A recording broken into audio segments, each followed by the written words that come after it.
محمد حسین کریمی، یکی از بنیانگذاران حزب کومله کردستان ایران، در سال 1327 در یک خانواده فقیر در شهر سقز چشم به جهان گشود. تحصیلات ابتدایی و متوسطه را در شهر سقز تمام کرد و برای ادامه تحصیل به دانشگاه کشاورزی کرج رفت. آشنایی با مسائل سیاسی و درد و رنج قشر فقیر و زحمتکش جامعه انگیزه‌ای برای ادامه مبارزه وی شد. در دانشگاه‌های آن دوره بحث‌های سیاسی در بین دانشجویان روشنفکر وجود داشت. محمد حسین از جمله کسانی بود که به دنبال یافتن راه چاره‌ای بود که جوابگوی تمامی سختی‌ها و رنج‌های مردم کردستان باشد.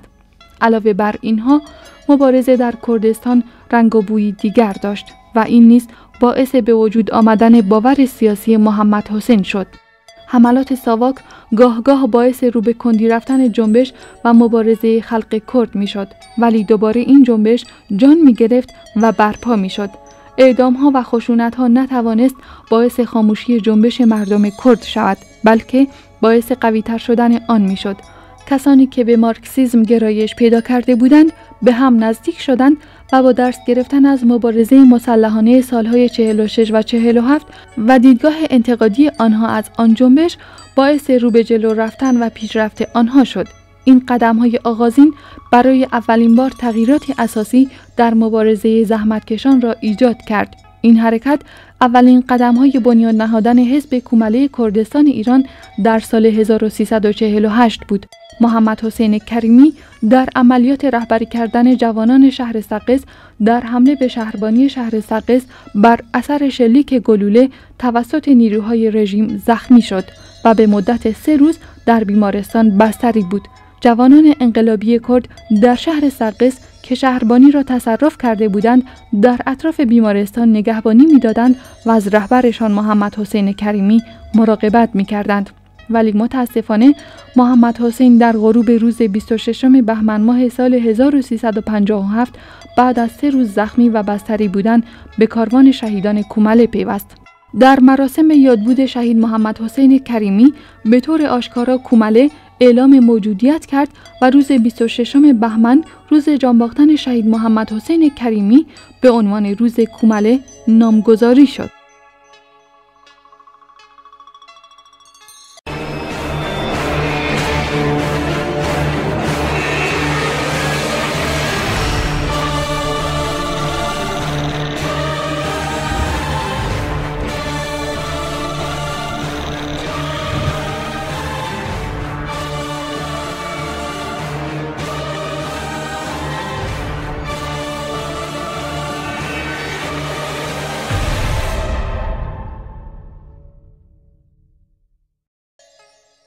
کومله در پاییز سال 1348 خورشیدی و یا به طور دقیق‌تر در 5 آبان ماه آن سال در شرایط کردستانی، ایرانی و جهانی ویژه‌ای عمدتاً در میان دانشجویان کرد دانشگاه‌ها به عنوان یک سازمان سیاسی چپ پا به عرصه وجود گذاشت و با توجه به شرایط دیکتاتوری و استبداد سلطنتی حاکم در آن دوره که کوچکترین فعالیت سیاسی را برنمی‌تافت، بناگزیر مانند همه تشکل‌های سیاسی آن دوره همچون یک سازمان مخفی و زیرزمینی آغاز به فعالیت کرد. تأسیس کومله در آن برهه زمانی از یک رشته تحولات اجتماعی، سیاسی و فرهنگی عمیق در جامعه کردستان و ایران نشأت گرفته و از سوی دیگر خود پاسخگویی به نیازهایی بود که بر اثر این تحولات خلق شده بود. با تشکیل کومله و سپس با حضور فعال و رهبری کننده آن در جریان انقلاب ایران و به دنبال آن در جنبش مقاومت مردمی کردستان و جنبش رهایی بخش خلق کرد، مبارزات سیاسی و اجتماعی در کردستان وارد مرحله کاملا نوینی شد و محتوا و شکل جدیدی به خود گرفت. فرو ریختن پایه‌های نظام فئودالی و اقتصاد بسته همراه آن و کشیده شدن کامل ایران به بازار جهانی و نیازهای سرمایه‌داری جهانی که از اوایل دهه 40 آغاز شده و نزدیک به 1 دهه و نیم با شدت تمام ادامه داشت، گسترش چشمگیر شهرنشینی و شکلگیری وسیع طبقه کارگران مزدی که در کردستان به علت فقدان پروژه‌های عمرانی و صنعتی در این منطقه عمدتاً روانه شهرها و مراکز تولید در نقاط گوناگون کشور میشد و خصلت مهاجر داشت. خارج شدن تحصیلات عالی از انحصار معدودی خانواده‌های اشراف و یا طبقات مرفه و نفوذ آن به میان خانواده‌های طبقات متوسط و پایین جامعه و پیدایش قشر وسیع تحصیل کرده و ظهور دانش آموزان و دانشجویان به عنوان یک قشر اجتماعی جدید و در نتیجه پیدایش یک مکانیسم اجتماعی که جذب و انتقال افکار و فرهنگ جدید جهانی و خواستهای جدید را به میان جامعه میسر می‌کرد، شکاف برداشتن جامعه سنتی و مناسبات کهن آن، ریزش پدرسالاری و پیدایش نسل‌های جوانی که دیگر به فرهنگ و شیوه زندگی نسل‌های گذشته قناعت نمی‌کرد و سهم خود را از جامعه و جهان می‌طلبید، ورود نسبتاً گسترده زنان به دنیای آموزش و بازار کار و در نتیجه آغاز تغییر نقش سنتی آنان در جامعه، همه اینها تغییرات عمیقی در جهان بینی، فرهنگ، تلقیات و روحیات اقشار گوناگون جامعه و به ویژه کارگران، زنان، جوانان و قشر تحصیل کرده ایجاد کرد و با خود توقعات و خواستهای اجتماعی جدیدی به همراه آورده بود که نمیتوانست دیر یا زود در قلمرو سیاست و مبارزه سیاسی بازتاب نیابد. همه این تحولات اقتصادی، اجتماعی و فرهنگی در ایران خود بر بستر دگرگونی‌های عظیم در تولید و تکنولوژی و توسعه اقتصادی و نیز در سیاست و فرهنگ در سطح جهانی رخ می‌داد. گسترش بازار جهانی به اقصا نقاط جهان، رشد شتابان و بیوقفه اقتصادی پس از جنگ دوم جهانی، طی نزدیک به 3 دهه در کشورهای پیشرفته سرمایه‌داری که در تاریخ به نام دوره طلایی توسعه سرمایه‌داری شناخته شده است، افزایش دستمزدها و ارتقاء حقوق اقتصادی و اجتماعی کارگران، تثبیت دستاوردهای بزرگی همچون بیمه‌های اجتماعی و پزشکی برای همگان، آموزش رایگان، حقوق اتحادیه‌ای، حقوق زنان، مادران، کودکان، بیکاران و غیره که در یک کلام در آن دوره به دولت رفاه موسوم بود و از دستاوردهای مبارزات کارگری و اجتماعی مترقی بود که با سوسیال دموکرات جهانی تداعی می‌شد. گسترش وسیع فمینیسم و جنبش حقوق زنان و افزایش عظیم نقش آنان در جامعه، افزایش چشمگیر نقش جوانان در جامعه و کسب درجه بزرگی از استقلال اقتصادی توسط آنان و همراه با آن تغییرات چشمگیری در فرهنگ و شیوه زندگی و موسیقی و ادبیات و نظایر اینها، فروپاشی نهایی بقایای نظام استعماری در سطح جهانی، اعتلاء جنبش‌های کارگری، گسترش جنبش‌های رهایی بخش در جهان سوم و نهضت‌های ضد جنگ در غرب، سربرآوردن و محبوبیت جنبش‌های چریکی به عنوان بدیل‌هایی در مقابل نظام‌های دیکتاتوری نظامی و پلیسی در آمریکای لاتین، خاورمیانه و پاره‌ای از کشورهای جهان سوم، پیدایش یک چپ نوین و مستقل از نظام شوروی در اروپا و سپس در جهان که حاضر نبود شوروی و بلوک شرق را به عنوان الگوی سوسیالیسم بپذیرد، اینها تحولاتی جهانی بودند که اثرات خود را بر افکار و رفتار انسان در سراسر جهان و بر روشنفکران و فعالان سیاسی آن دوره ایران و کردستان و از جمله کادرهای بنیانگذار کومله باقی می‌گذاشت. تحولات یاد شده در جامعه ایران با توجه به تشدید استبداد و انسداد سیاسی از سوی نظام حاکم موجب تغییرات اساسی در مفاهیم و روش‌های مبارزه سیاسی و در ترکیب و آرایش اپوزیسیون سیاسی در ایران شد. نیروهای سنتی میدان سیاست در ایران تحت تأثیر این تحولات و رادیکالیسم جدیدی که در صحنه سیاسی کشور ظاهر می‌شد، به تدریج از نفوذشان کاسته شده و به حاشیه رفتند و جای آنان را نیروهای سیاسی نوینی گرفتند. این نیروها و عناصر نوین عمدتاً مرکب از دانشجویان و قشر تحصیل کرده بودند که در سازمان‌های جدید و محافل و گروه‌های پراکنده فراوانی متشکل می‌شدند و در اکثر موارد تحت فشار شدید استبداد و افزایش اختناق و زندان و شکنجه قادر به حفظ ادامه کاری چندان طولانی هم نبوده و معمولاً از ارتباط ارگانیک و گسترده با کارگران و اقشار پایین جامعه هم برخوردار نبودند. اپوزیسیون ایران در این دوره به جای شخصیت‌های سرشناس جبهه ملی و حزب توده و یا روحانیت، عمدتاً از جوانان انقلابی تشکیل می‌شد که هر نوع سازش و گذشت نسبت به رژیم سلطنتی را رد می‌کرده و از راه حل‌های انقلابی، اعم از انقلاب‌های مردمی و یا حرکات چریکی، برای تغییر رژیم حمایت می‌کردند. این تحرک سیاسی جدید که اساساً زیرزمینی بوده و ادبیات و شعر و فرهنگ زمان خود را نیز تحت تأثیر قرار داده بود، از لحاظ ایدئولوژیک عمدتاً چپ و با رنگامیزی‌های تند انقلابی بود و بر بستر روایت‌های جهان سومی از مارکسیسم و ضد امپریالیسم قرار داشت. نهله‌های فکری سیاسی رایج در جهان طبیعتاً در ایران و منطقه نیز کمابیش بازتاب می‌یافت. گرچه شوروی هنوز در نظر بسیاری قطب جهانی سوسیالیسم محسوب می‌شد و دنیای غرب نیز همین روایت را معتبر می‌شناخت، اما در آن دور خود شوروی و سیاست‌های آن به درجات و با عمق‌های مختلف در همه جهان به زیر انتقادات چپ، اعم از چپ مستقل و دموکراسی خواه، چپ چریکی و همچنین مائویسم رفته بود. از اوایل دهه 50 خورشیدی مذهب به عنوان یک ایدئولوژی سیاسی نیست که خود تحت شرایط و گفتمان‌های جهانی و داخلی مورد بحث رادیکالیزه شده بود، در میان روشنفکران و دانشجویان جاذبه و نفوذ و گسترش قابل ملاحظه‌ای پیدا نمود که بعدها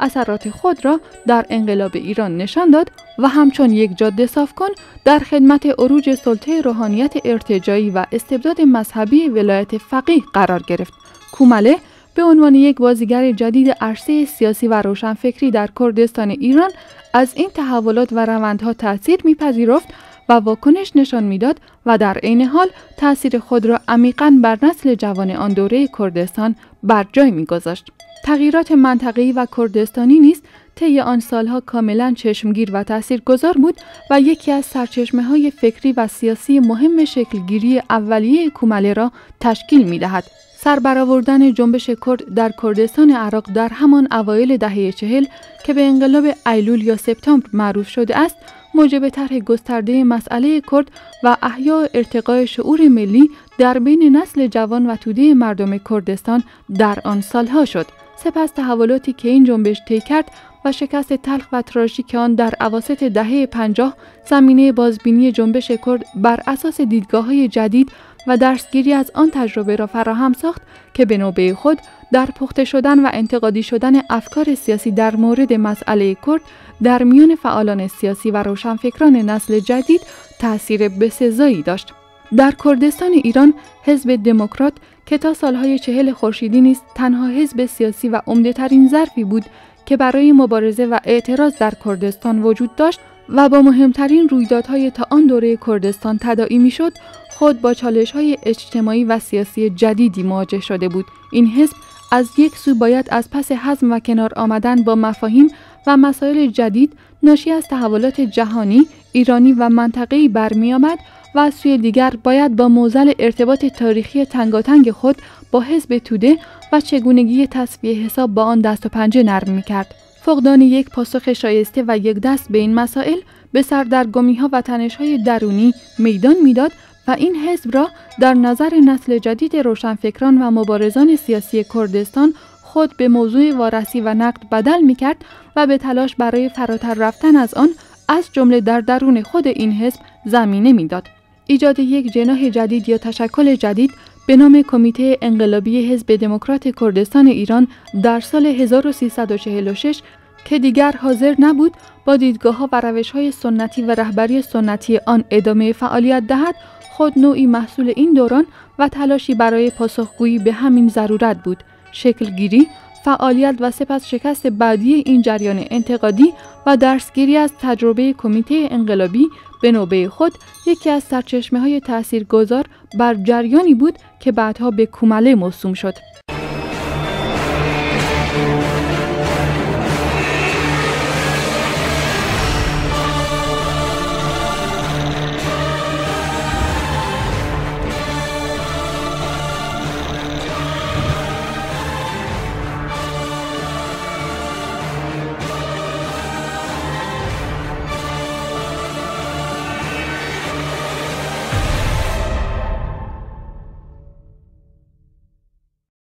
با وجود دستگیری‌ها و زندان‌های فراوان و تحمل شکنجه‌ها و سختی‌ها در دوره رژیم سلطنتی، کومله از این آزمایش‌ها سربلند بیرون آمد و به رغم ضرباتی که تحمل کرده بود توانست بدنه اصلی کادرهای خود را در سخت‌ترین شرایط حفظ کند و به همین دلیل در جریان انقلاب ایران و جنبش کردستان توانست با شبکه‌ای از فعالان آزموده، محبوب و شناخته شده برای مردم وارد جنبش شود و به همین دلیل نیروی سازمانده و رهبری کننده اصلی تظاهرات‌ها و حرکت‌های مردمی در کردستان در دوره انقلاب ایران را تشکیل می‌داد. نزدیک به یک دهه فعالیت زیرزمینی که از 5 آبان ماه سال 1348 تا 26 بهمن ماه سال 1357 یعنی روز اعلام موجودیت علنی کمله طول کشید، در واقع سالهای شکلگیری جهانبینی و نگرش سیاسی و نیز خصلت‌ها و روش‌های مبارزاتی و سازمانی کمله بود. خصوصیات فکری، سیاسی و پراتیکی کمله در آن دوران را می‌توان به اختصار چنین بیان کرد: الف، کمله شوروی را قطب سوسیالیسم و الگوی نظری و عملی خود نمی‌دانست و همین مرزبندی موجب می‌شد که هیچ نوع وابستگی به روایت‌های تئوریک آن قطب نیز نداشته باشد، روایت‌هایی که اساساً در خدمت سیاست خارجی شوروی بوده و بر آن مبنا هر آنچه را ضد آمریکایی بود مثبت و انقلابی می‌شمردند. سوسیالیسم و انقلاب اکتبر را قبول داشت ولی نظام پس از آن را نمی‌پذیرفت. آنها که به این اردوگاه دلبستگی نظری و یا مانند حزب توده ایران وابستگی عملی داشتند، همانطور که در جریان انقلاب ایران دیده شد، دچار اشتباهات فاحش و زیانکاری‌های بزرگ شدند. کمله به آن بخشی از چپ تعلق داشت که چنین نظریه و چنین پراتیکی را نمی‌پذیرفت و یکی از مؤلفه‌های تشکیل دهنده نظریه سیاسی کمله را نقد شوروی و مرزبندی با بازتاب‌های داخلی آن تشکیل می‌داد. تصادفی نبود که سالها بعد در بحبوحه اشغال سفارت و در حالی که بسیاری آن را نمونه انقلابیگری شمرده و تحت تأثیر شیفتگی عمومی به ستایش و تایید آن برخاستند، کمله در همان مقطع بدون هیچ ابهامی آن را یک عوام فریبی ارتجاعی نامید که تنها در خدمت تحکیم دیکتاتوری ولایت فقیه به بیراه بردن جنبش و سردرگم کردن و نهایتاً خرد کردن اپوزیسیون قرار داشت. ب. کمله به امر انقلاب یعنی ضرورت سرنگونی رژیم شاه اعتقاد داشت ولی خط مشی چریکی را نمیپذیرفت. کمله بر این عقیده بود که انقلاب باید نتیجه رشد و تکامل جنبش‌های توده‌ای و تغییر ذهنیت و تغییر رفتار اجتماعی توده‌های وسیع کارگران و زحمتکشان و توده‌های مردم در اثر تکامل و رشد سیاسی و پراتیکی این جنبش‌ها باشد. یک انقلاب مردمی و تحول بخش در واقع رسیدن جنبش‌های اجتماعی و توده‌ای به حد اعلای انکشاف خود میباشد و نه قدم اول آن. کمله عمیقاً به نقش توده‌ها و جنبش‌های اجتماعی به عنوان عامل فعالی تغییر و تحول اجتماعی باور داشت و حرکت‌های چریکی جدا از توده‌ها را کارساز نمی‌دانست. احترام و اعتبار انقلابیگری رهبران اولیه جنبش فدایی نزد کمله فراوان بود و بر تأثیر سیاسی عملکرد آنها در نزد دانشجویان و روشنفکران نیز اذعان داشت. مع هذا تجربه جنبش مسلحانه کردستان ایران در سال 1346-1347 توسط کمیته انقلابی به کمله نشان داد که یک جنبش چریکی توسط یک گروه پیشاهنگ، حتی اگر این گروه پیشاهنگ فاقد پیوند نزدیک با مردم محل نبوده، بلکه مانند جنبش کردستان از پیوند و پشتیبانی مردم هم برخوردار باشند، بدون اینکه توده‌های مردم مستقیما از طریق جنبش‌های عملی خودشان و از طریق کار سیاسی و سازمانی آماده اقدام و خیزه شده باشند، نهایتاً به پیروزی نخواهد رسید. تجربه کردستان به طور کلی و تجربه جنبش سال 1346-47 به طور اخص که با وجود اهمیت و غنای آن برای روشنفکران و مبارزان سیاسی غیر کرد عمدتاً ناشناخته مانده بود، منبع سرشاری برای درسگیری کمله بود و در واقع پختگی و دید تاریخی عمیق‌تری بخشیده بود. جیم، اعتقاد به نقش محوری جنبش‌های اجتماعی در هر تحول اجتماعی، لزوم پشتیبانی، شرکت و تأثیرگذاری در آنها از طریق کار جدی و پیگیرانه در درون آنها، باور به نقش توده‌های مردم و ابتکارات مردمی و لزوم حساسیت و احساس مسئولیت در قبال آنها از بنیان‌های فکری و سیاسی کمله و از مشخصات برجسته آن بود. به ویژه کمله در آن دوره این پیوندهای مردمی و کار در میان آنها را برای غلبه بر جدایی روشنفکران از مردم و از کارگران که یکی از معضلات کار سیاسی برای روشنفکران در آن دوره بود ضروری می‌شمرد. این خصیصه از همان دوره در میان سازمان‌های سیاسی چپ به کمله ویژگی خاصی بخشیده بود، به نحوی که در میان زندانیان سیاسی در سالهای دهه 50 خورشیدی کادرهای کمله به توده‌ای کار معروف شده بودند. دال بها دادن به استحکام فکری و سیاسی که معمولاً از طریق مطالعه همه‌جانبه تاریخی و اجتماعی کردستان، ایران و جهان و بحث و جدل نظری و سیاسی و نیز از طریق فعالیت‌های عملی بارها و بارها محک می‌خورد، پذیرفتن دیسیپلین بسیار محکم، همبستگی عمیق درونی، تعهد پذیری، خطرپذیری، قبول مسئولیت، سخت کوشی، داشتن روح فداکاری و آمادگی برای گذشت از مزایای زندگی شخصی در مقابل اهداف عالی اجتماعی و سیاسی و حزبی از مشخصات کمله بودند که تشکیلات را در آن دوره سخت هم در مرزبندی نظری در قبال دیدگاه‌ها و خط مشی‌های دیگر و هم در مقابل ضربات پلیسی حفظ و حراست می‌کرد. چنین بود که کمله توانست به عنوان یک سازمان سیاسی رزمنده وارد انقلاب ایران و جنبش گسترده کردستان شود.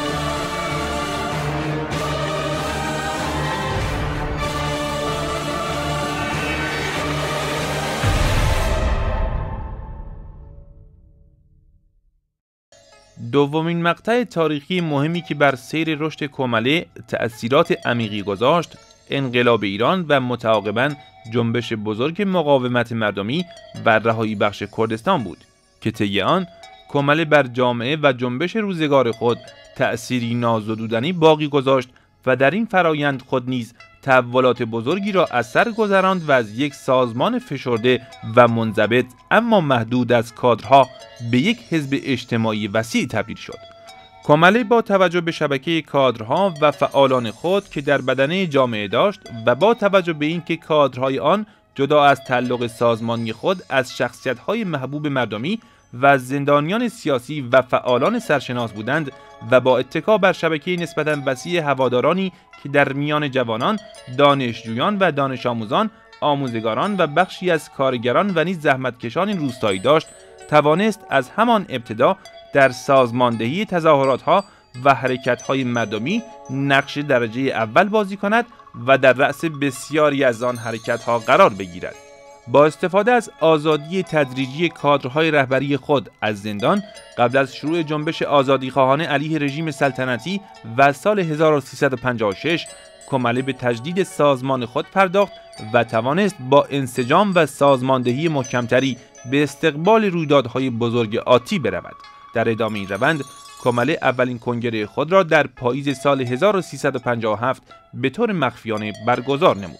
فاصله بین انقلاب ایران تا فرمان لشکرکشی خمینی در 28 مرداد سال 1358 برای کمله دوره‌ای گسترده ترین سازماندهی‌های مدنی و کار در میان مردم بود. در آن دوره کوتاه برخورداری کردستان از امنیت نسبی قبل از تهاجم جمهوری اسلامی به ابتکار کمله برای اولین بار اتحادیه‌های دهقانان، تشکل‌های کارگران، زنان، معلمان، دانش آموزان و نیز محافل فرهنگی و ادبی و شعر و نمایشنامه در شهرها و روستاهای کردستان برپا شد و کردستان از یک شکوفایی سیاسی و فرهنگی کم نظیر برخوردار گردید. این دوره در عین حال دوره پوست انداختن کمله و رشد و محبوبیت سریع آن در میان مردم و تبدیل آن به یک حزب کاملا جا افتاده اجتماعی آزادیخواه و پیشرو بود که مفاهیم و شعارها و اشکال مبارزاتی جدیدی را به جامعه کردستان ارائه می‌کرد. دفاع از دهقانان در برابر تعرضات بعضاً مسلحانه اربابان و زورگویان سابق و دفاع از حق برخورداری آنان از زمین، دفاع جسورانه از آزادی و برابری زنان و حضور آنان در عرصه‌های گوناگون، دفاع از آزادی‌های سیاسی و آزادی بیان، پیشقدمی در ایجاد و پشتیبانی از نهادهای گوناگون مدنی و صنفی و فرهنگی از جمله تشکل‌های دموکراتیک موسوم به جمعیت‌ها در شهرها که عمدتاً نیروی تحول‌خواه و جوان شهرها را به خود جلب می‌کرد، دفاع جسورانه از جدایی دین و دولت و نقد حاکمیت اسلامی تازه به دوران رسیده، طرح و ارائه اشکال مبارزاتی مردمی جدید و تا آن موقع بی سابقه، همه اینها کماله را به سرعت به حزب نوآور و پرجاذبه جامعه تبدیل کرد. با فرمان هجوم خمینی به کردستان در 28 مرداد سال 58 فصل جدیدی در تاریخ کردستان آغاز شد و مقاومت همه‌جانبه‌ای در برابر این یورش و تلاش برای حفظ دستاوردها و حفظ حیثیت و غرور مردم کردستان آغاز گردید. تهاجم رژیم جمهوری اسلامی به بهانه‌های واهی و عوام فریبانه و با تحریک غرایز عقب مانده توده‌ها و پخش شایعات دروغ در مورد کردها به راه افتاد، اما در واقع علت اصلی آن عدم تحمل کردستان آزاده و آزادیخواه از طرف ارتجاع حاکم بود. کردستانی که در آن از سلطه و هژمونی روحانیت بنیادگرا و از دسته‌های متجاوز و شبه فاشیستی حزب الله، از آتش زدن سینماها و محل‌های تفریح و از حمله به منازل و مغازه‌های بهائیان، از حجاب اجباری و توسری و اسید پاشی به زنان، از حمله به نهادها و شوراهای مردمی و بستن و قدغن کردن مطبوعات مستقل و آزادیخواه و از حمله به دانشجویان و سازمانهای سیاسی خبری نبود، بلکه برعکس در چارچوب مقدورات خیش به تمام معنی به همه این آزادی‌ها و جنبش‌ها میدان داده بود. کردستانی که از همان ابتدا دارای جنبشی سکولار و دموکراتیک بود، نمیتوانست از طرف حاکمانی که خواب یک قهقرای 1500 ساله را برای ایران میدیدند و بر ثروت و قدرت کشور چنگ انداخته بودند تحمل شود. جزیره آزاد کردستان میبایست در اقیانوس تحجر و عوام فریبی و واپسگرایی غرق شود. کردستان قربانی آزادگی خود شد، چرا که تثبیت حاکمیت ولایت فقیه در ایران از کانال سرکوب کردستان میگذشت و بنابراین با آهن و آتش به آن تاختند. جنبش مقاومت خلق کرد آنطور که در آن دوره نامیده میشد، از مقاومت منفی و مدنی و سیاسی گرفته تا مقاومت مسلحانه و پیشمرگانه را در بر می گرفت و طرح و نقشه هیچ سازمان یا گروه خاصی نبود، بلکه حرکتی واقعا مردمی و گسترده با شرکت همه اقشار مردم کردستان و تجلی اراده ملت کرد برای دفاع از حقوق و آزادی‌ها و کرامت خود بود و هر کسی را که به آن نمی پیوست به حاشیه می‌راند و به انزوا می‌کشاند. کماله بیش از هر نیروی سیاسی دیگر الهام بخش مقاومت خلق کرد در برابر این تهاجم ناروا و ستمگرانه به کردستان بود و عملاً نیز بلافاصله پس از فرمان هجوم خمینی در یک تصمیم استراتژیک و تاریخی که در بیانیه تاریخی خلق کرد در بوته آزمایش منعکس شد، تصمیم به سازماندهی این مقاومت توده‌ای گرفت و خود عملاً در رأس مقاومت مردمی قرار گرفت. این مقاومت گسترده و سرسختانه در عرض 3 ماه توانست نیروهای مهاجم جمهوری اسلامی را شکست داده و رژیم را ناچار از تن دادن به گفتگو با نمایندگان مردم کردستان نماید. هیئت نمایندگی خلق کرد مرکب از نمایندگان احزاب و شخصیت‌های فعال در جنبش کرد محصول با ارزش همکاری آن نیروها بود. با وجود تن دادن اکراه آمیز به گفتگو، حاکمان جمهوری اسلامی با تمام قوا مشغول تجدید سازمان و تقویت نیروهای خود به منظور یک تهاجم گسترده دیگر به کردستان بودند. از سوی دیگر، از تفرقه اندازی در بین احزاب کرد و تلاش برای تخریب و متلاشی کردن هیئت نمایندگی خلق کرد و ایجاد مذاکرات جداگانه و سازش‌های جداگانه با احزاب دریغ نمی‌کردند. سرانجام پس از یک وقفه چند ماهه، بار دیگر در فروردین ماه سال 1359 تهاجم نظامی وسیع جمهوری اسلامی به کردستان از سر گرفته شد و شهرها و روستاهای کردستان بار دیگر در معرض حملات توپخانه و تانک و نیروی هوایی و زمینی قرار گرفت و مقاومت مردم کردستان نیز بار دیگر صحنه‌های درخشانی از ایستادگی و همبستگی به نمایش گذاشت. پس از چندین سال درگیری خونین و بیرحمانه، سرانجام پاسداران و نیروهای سرکوبگر جمهوری اسلامی توانستند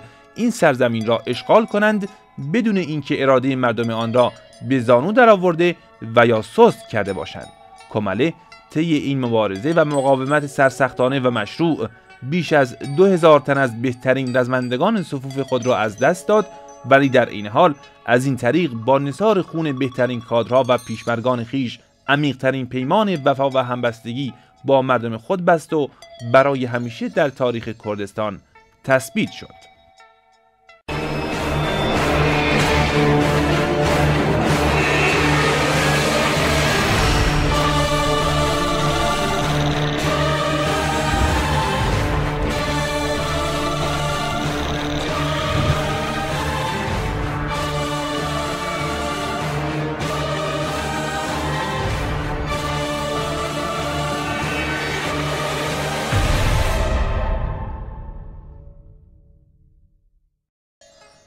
با پروژه بازسازی کمله که خود به دنبال سالها بحث و کار نظری و سیاسی در سال 1379 تحقق یافت، سومین مقطع مهم در حیات کمله رقم خورد. در آن مقطع حزب کمله کردستان ایران توانست با بازبینی انتقادی پاره‌ای از دیدگاه‌ها، سیاست‌ها و روش‌های گذشته که طی سال‌های قبل اتخاذ شده بود، یک بار دیگر جایگاه شایسته خود را در جامعه کردستان و ایران احراز نماید. با این بازسازی کمله توانست با تکیه بر سنت‌های مردمی و مترقی واقع گرایانه خود و با در نظر داشت تحولات جهانی یک بار دیگر مکان شایسته خود را به عنوان حزب پیشرو و نوگرای کردستان، حزبی که قادر به درک و هضم شرایط جدید و تعقیب اهداف و آرمان‌های خود در دنیای نوین و مؤلفه‌های جدید است، نزد نخبگان سیاسی و روشنفکری و نیز جوانان، دانشجویان و فعالان سیاسی تثبیت کند. این بازسازی پردامنه ایدئولوژیک و سیاسی توانست شور و شوق و امید و اعتماد به نفس تازه‌ای به فعالان با سابقه و دوستان و علاقه‌مندان کمله و همه مردم کردستان ببخشد، پایگاه مردمی آن را هرچه بیشتر توسعه دهد و بار دیگر مکان کمله را به عنوان حزب پیشتاز در جنبش کردستان و نیروی فعالی رهبری آن تثبیت کرده و از این طریق راه را برای گسترش افقهای سیاسی جدید در کردستان باز نماید. سیر رویدادها و تجربه زنده کردستان طی دهه گذشته و به ویژه طی جنبش دموکراسی خواهی سال 1388 صحت سیاست‌های کمله را بیش از پیش نشان داده و موقعیت آن را نزد اقشار گوناگون مردم کردستان و نیز فعالان جنبش دموکراسی خواهی در سراسر ایران تحکیم بخشیده است. همانطور که ایجاد و رشد کمله در شرایط دشوار استبداد سلطنتی از تحولات اجتماعی و سیاسی و فرهنگی بزرگ زمانه خود نشأت گرفته و بیانگر پاسخگویی صحیح به نیازهای اجتماعی و سیاسی بود، همانگونه که مشارکت فعالانه کمله در انقلاب ایران و سپس رهبری جنبش کردستان در آن سالها نشانه درک عمیق و واقع بینانه کمله از ضرورت‌های زمان و تشخیص شکل‌های اجتماعاً صحیح مبارزه در آن دوران بود، پروژه بازسازی کمله نیز که پس از چندین سال مطالعه و بحث و بررسی و نقد سرانجام در سال 1379 و در آغاز هزاره جدید با جدا شدن کمله از حزب کمونیست ایران تحقق یافت، از بررسی عمیق شرایط اجتماعی و سیاسی جهانی و منطقه‌ای و بازنگری ایدئولوژیک و سیاسی همه‌جانبه دیدگاه‌های حزب کمونیست ایران و تشخیص صحیح نیازهای اجتماعی و سیاسی دوران اخیر و یافتن راه صحیح پاسخگویی به این نیازها و تشخیص راه صحیحی که کمله و یک چپ اجتماعی واقع‌گرا باید در کردستان بپیماید ناشی شده بود و نمایانگر ترسیم یک افق سیاسی نوین برای یک کردستان مدرن، دموکرات، حق طلب و عدالتجو از طرف کمله بود. بازسازی کمله در این حال به معنای تولد دیگر برای کمله و آغاز دوره جدیدی از رشد و گسترش نفوذ و بلوغ سیاسی این جریان بود و نقطه درخشان دیگری در حیات کمله را تشکیل میداد. سقوط اردوگاه شوروی و از اعتبار افتادن هرچه بیشتر نظام اجتماعی و سیاسی موسوم به کمونیسم و زیر سوال رفتن اعتبار اخلاقی آن همراه با از اعتبار افتادن مائویسم و الگوی چین موجب تحولات سیاسی وسیعی در جهان شد و نیروهای مترقی و چپ جهان را به جستجوی راه‌های جدیدی واداشت. کمله هیچگاه اردوگاه موسوم به سوسیالیستی را قبول نداشته و نظام شوروی را الگوی خود نمی‌دانست، بلکه بیشتر مظهر یک چپ مستقل و واقع‌گرا بود که نقد نظام شوروی و مرزبندی سری با استالینیسم را از همان کنگره دوم خود در فروردین سال 1360 تبیین و آشکارا ابراز داشته بود. این دیدگاه همواره بخشی از بینش سیاسی کمله را تشکیل میداد و به همین دلیل نیز برای سالها توسط مدافعان نظام شوروی از قبیل حزب توده مورد شدیدترین دشمنی‌ها و ایراد اتهام‌ها و زدن برچسب‌ها قرار می‌گرفت. اما سنت و میراث اردوگاه شوروی که خواه ناخواه در سطح جهانی و در افکار عمومی به نام کمونیسم ثبت شده و با آن تداعی می‌شد، بیش از پیش به سنت و میراثی مذموم و ناخواسته تبدیل گردیده و بر احزاب و گرایش‌های چپ در جهان از جمله بر منتقدان خود این میراث سنگینی میکرد. ادامه چارچوب‌های تنگ و دگماتیک نظری، سیاسی و سازمانی پیشین ارتباط کماله را با تحولات جدید، با نسل جدید و با گفتمان جدید جامعه و جهان بیگانه میکرد و کماله را در درون حزب کمونیست ایران به حاشیه میراند. برخلاف روح جستجوگر و متد دینامیک کماله در گذشته،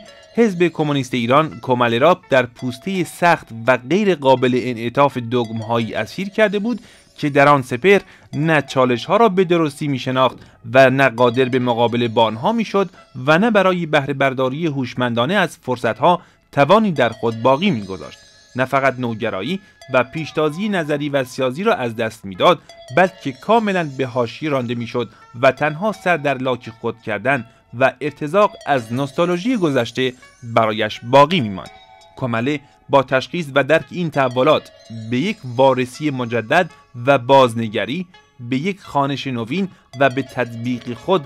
با الزامات دنیای نوین نیاز داشت. این بازنگری با خاستگاه و پیشینه کماله، با بستر اجتماعی و پایگاه توده‌ای کماله و اتکای آن به جنبش‌های اجتماعی و حرکت‌های مردمی و نیز با متد فکری و با واقع گرایی سیاسی کماله و با آزاد فکری و استقلال نظری آن کاملا خانایی داشت. بازسازی کماله در واقع به معنای بازرویاندن کماله بر ریشه‌های اساسی و تاریخی خود و بر بهترین سنت‌های مردمی و طرز فکر پویا و اجتماعی و در این حال تطبیق خود با مهمترین تحولات جهانی و داخلی و تلاش برای پیشبرد روح اساسی آرمان‌های کماله در چالش‌ها و فرصت‌های زمانه نوینی بود که در آن به سر می‌برد.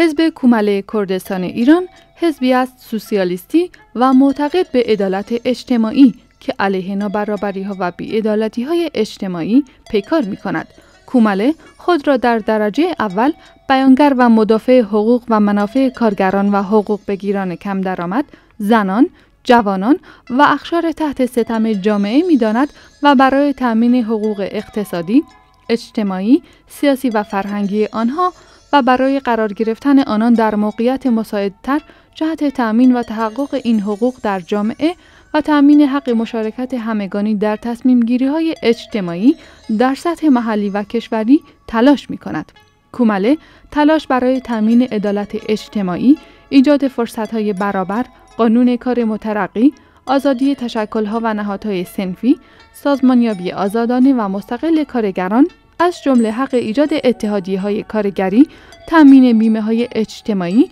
و از جمله بیمه بیکاری، خدمات پزشکی برای همگان، فراهم آوردن امکانات تحصیلی رایگان و از جمله تحصیل به زبان مادری برای همه کودکان و جوانان ایران و دفاع از حقوق و تامین امکانات رشد و تفریح آنان را از وظایف خود می‌داند. کماله در حال پیوستن به اینترناسیونال سوسیالیست بوده و خود را به این قطب اجتماعی و سیاسی در جهان نزدیک می‌داند. دفاع پیگیر از دموکراسی و حقوق مردم و احترام به آنها در مرکز توجه قرار دادن جنبش‌های اجتماعی به عنوان عامل اصلی تحول اجتماعی، بها دادن به ابتکارات مردمی و شکوفا کردن و پروردن آنها، تاکید بر روی عدالت اجتماعی و حقوق کارگران و مردم کم درآمد، سازش ناپذیری و ایستادگی بی‌تزلزل در مقابل رژیم دیکتاتوری جمهوری اسلامی، پیگیری در مبارزه برای حقوق ملی خلق کرد و پیشتازی در طرح راه حل‌های نوین در این زمینه،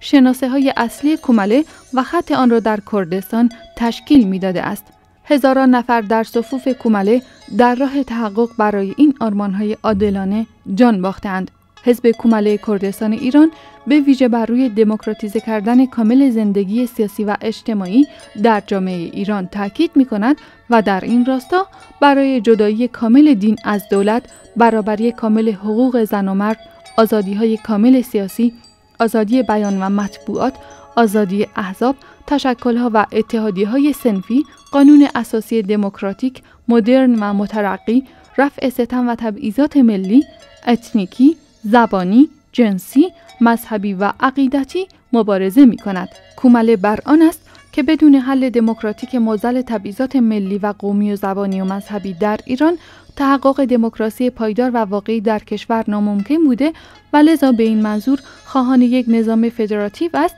که در آن از جمله ملت کرد در کردستان ایران بتواند اداره امور خود را از طریق ارگان‌های منتخب خود به عهده بگیرد. در رابطه با ساختار سیاسی آینده دولت در ایران، کومله از یک نظام دموکراتیک، سکولار، متکثر و فدراتیو دفاع می‌کند. کومله حتی قبل از بر سر کار آمدن جمهوری اسلامی با گرایش اسلام سیاسی بنیادگرایی که بیش از 30 سال است بر سر کار میباشد مخالف بوده و در تاریخ کردستان به حزب قاطع و بی ابهام در این رابطه شهرت یافته و هرگز کوچکترین سازشی با رژیم جمهوری اسلامی و بنیادهای فکری و سیاسی آن نداشته و ندارد. اکنون نیز کومله کماکان رژیم جمهوری اسلامی را دشمن اصلی مردم ایران و مردم کرد و مانع اصلی در راه توسعه و پیشرفت و آزادی می‌داند و برای برچیدن کامل این رژیم به نیروی مبارزه متحدانه مردم آگاه تلاش می‌کند. حزب کومله کردستان ایران بر این باور بوده و هست که ایجاد یک ائتلاف فراگیر دموکراسی خواهی در ایران بر پایه توافق بر روی یک منشور دموکراتیک چه برای تحقق هدف تغییر نظام و چه برای دموکراتیزه کردن ایران آینده پس از جمهوری اسلامی ضروری است و کومله با حفظ مواضع خود در این راه تشریک مساعی می کند. کومله حزب پیشتاز جنبش رهایی بخش ملت کرد برای کسب آزادی و حقوق مشروع سیاسی و فرهنگی خود می باشد و به دنبال یک دهه فعالیت زیرزمینی بسیار سخت و پر افتخار در دوره رژیم سلطنتی و سپس از انقلاب ایران تا کنون بیش از 30 سال است که در این جنبش و در رهبری آن فعال بوده و از این پس نیز خود را متعهد به تقویت و به پیروزی رساندن آن می‌داند. کومله از همان ابتدای تأسیس خود در سال 1348 به روشنی بر حق تعیین سرنوشت ملت کرد تاکید داشته و در زمینه تأمین حقوق ملی خلق کرد و طرح برنامه برای آن در صف مقدم شرکت داشته است. کومله اولین حزبی در کردستان ایران بوده است که فدرالیسم را به برنامه حزبی خود تبدیل کرده که با پذیرش و استقبال افکار عمومی روبرو شده و به خواسته اصلی مردم کردستان تبدیل شده است و به عنوان یک ساختار مقبول و منطقی برای آینده ایران نیز دارد جایگاه خود را در بین نیروهای سیاسی کشور باز می کند. کومله از گسترش دامنه خودآگاهی ملی کردها به مناطق جنوبی‌تر کردستان ایران همچون کرمانشاه و ایلام استقبال می‌کند و برای تحکیم همبستگی بین همه مناطق کردنشین تلاش می‌ورزد. کومله خواهان حل مسالمت آمیز مسئله کرد بوده و برای تحقق چنین امری در آینده تلاش خواهد کرد، اما همواره حق مشروع مردم کردستان برای مقاومت و دفاع از خود در برابر زورگویی و سرکوب‌های قهرآمیز و نظامی را به رسمیت می‌شناسد، کما اینکه مقاومت مردم کردستان را در مقابل یورش ناموجه و تجاوزکارانه جمهوری اسلامی کاملاً برحق و ضروری و از صفحات درخشان مبارزات خلق کرد می‌داند. کومله از زاویه منافع خلق کرد و جنبش برحق آن در راه شناساندن منطقه‌ای و جهانی این جنبش و نشان دادن چهره دموکراتیک و حق طلبانه آن به جهان تلاش می‌کند و این را از وظایف خود می‌شمارد. کومله از مبارزات عادلانه ملت کرد در سایر بخش‌های کردستان به گرمی پشتیبانی می‌کند و ضمن ابراز همبستگی و آمادگی برای تبادل نظر و همکاری با احزاب سیاسی و نهادهای آنان دخالت در امور داخلی یکدیگر را رد می‌کند و معتقد است که دخالت‌های نامسئولانه تا به حال جز تیره کردن روابط بین احزاب کرد نتیجه‌ای نداشته و سرانجام از طرف جامعه نیز پذیرفته نشده و پس زده خواهد شد. کومله حزب جنبش‌های اجتماعی و ابتکارات مردمی است و در درون جنبش کردستان نیز با مهمترین مقاطع جنبش مردمی در 3 دهه اخیر تداعی می‌شود. کوچه تاریخی مریوان، اتحادیه‌های دهقانان، اتحادیه‌های کارگری، جمعیت‌های دفاع از آزادی و حقوق خلق کرد در شهرهای کردستان، بنکه‌ها و شوراهای محلات سنندج، شوراها و سایر نهادهای مردمی در شهرها و روستاهای کردستان، اتحادیه معلمان، تشکل‌های دانشجویان و دانش آموزان، تشکل‌های زنان و بسیاری حرکت‌های مردمی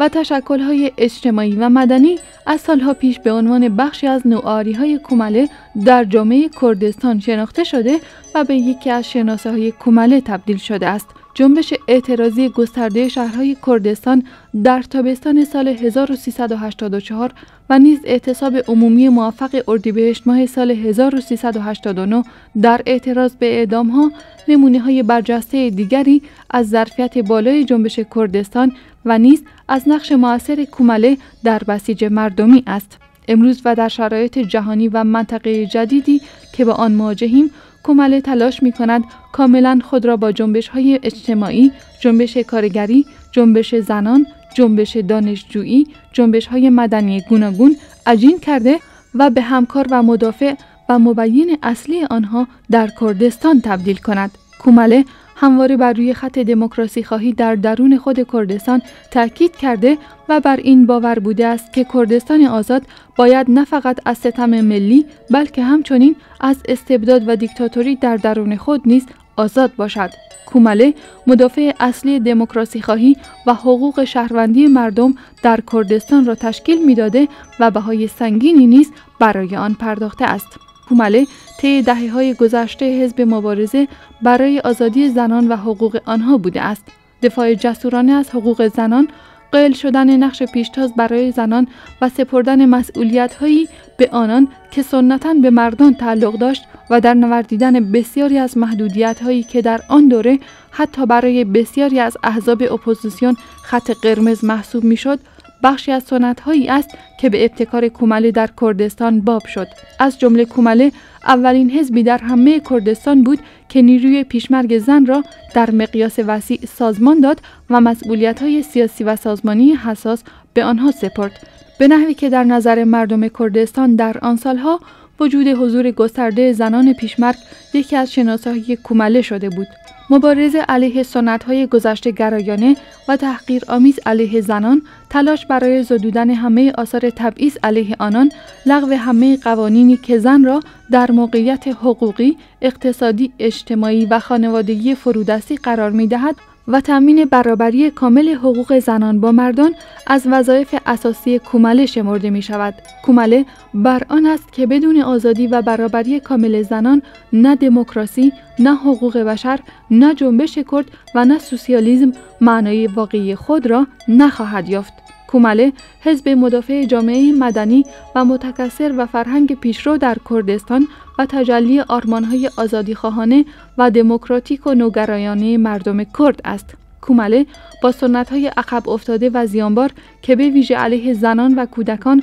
و اقشار ضعیف جامعه عمل می‌کند مخالف بوده و از راه قانونگذاری و نیز از راه توضیح و روشنگری و آموزش و تغییر فرهنگ جامعه برای زدودن آنها می‌کوشد. ایران و کردستان در آستانه فاجعه‌های زیست محیطی هستند. کومله مدافع پیگیر حفظ و نگهداری مسئولانه محیط زیست و خواهان استفاده بهینه از منابع طبیعی کردستان همچون آب و خاک و جنگل‌ها و منابع سرشار زیرزمینی با دید زیست محیطی بلند مدت در خدمت امروز و فردای مردم کردستان است و اتلاف و بی‌توجهی و غارت رایج کنونی این منابع را بر نمی‌تابد. حزب کومله کردستان ایران بر آزادی همه مذاهب و بی‌طرفی دولت نسبت به همه مذاهب تأکید می‌کند. تأکید بر این مسئله به ویژه با توجه به تبعیضات مذهبی جمهوری اسلامی اهمیتی دوچندان پیدا کرده است. باورهای دینی و یا عدم باور به آنها امر شخصی هر فرد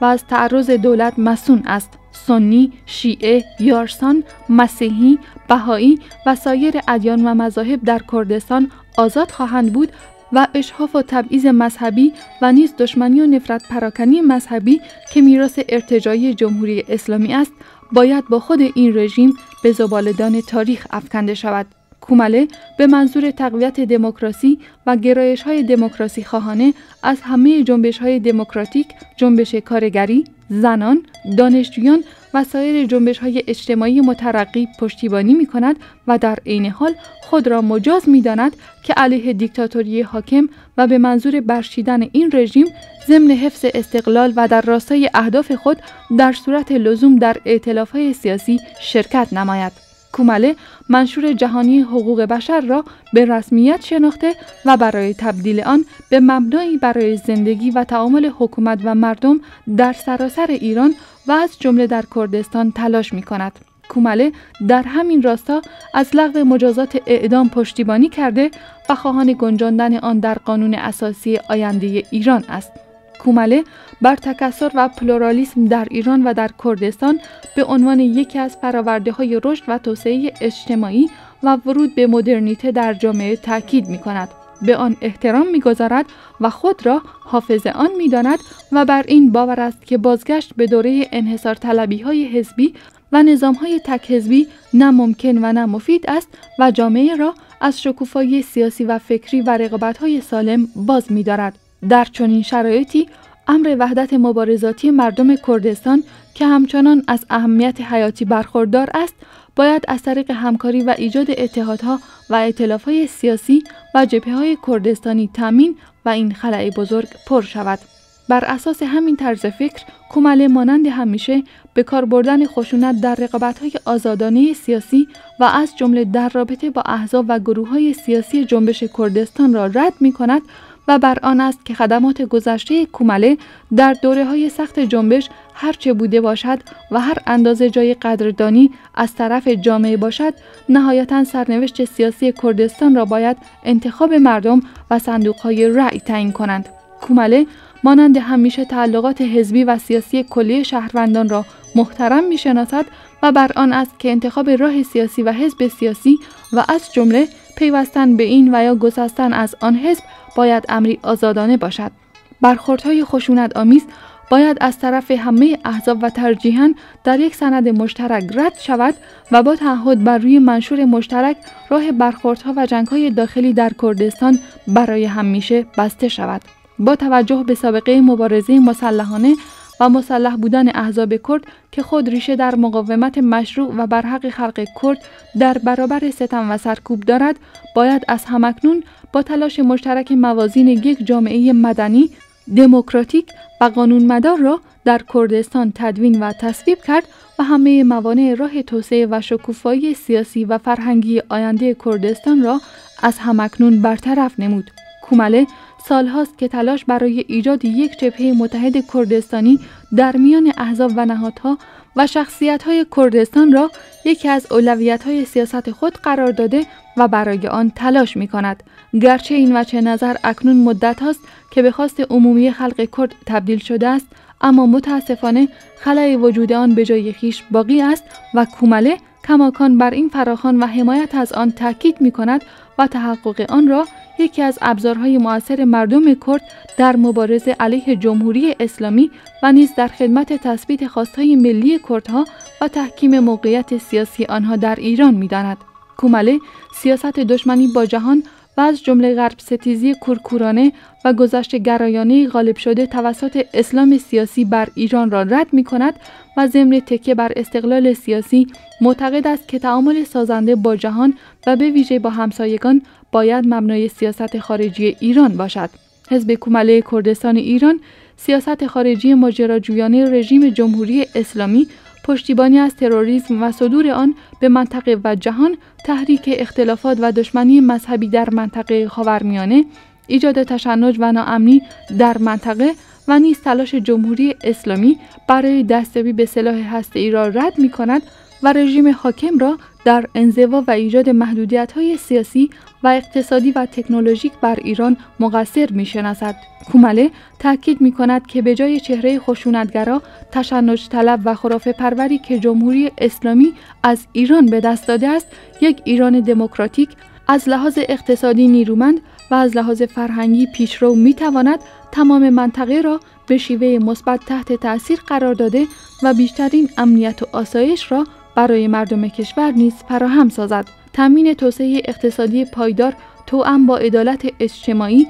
و حفظ محیط زیست سیاست اقتصادی صحیح برای ایران را تشکیل می‌دهد. برطرف کردن عقب ماندگی‌های کردستان که از یک سو ناشی از تبعیض طولانی مدت در زمینه سرمایه‌گذاری و برنامه‌های عمرانی و توسعه اقتصادی و از سوی دیگر محصول فساد و سوء مدیریت بوده است، باید در اولویت قرار بگیرد.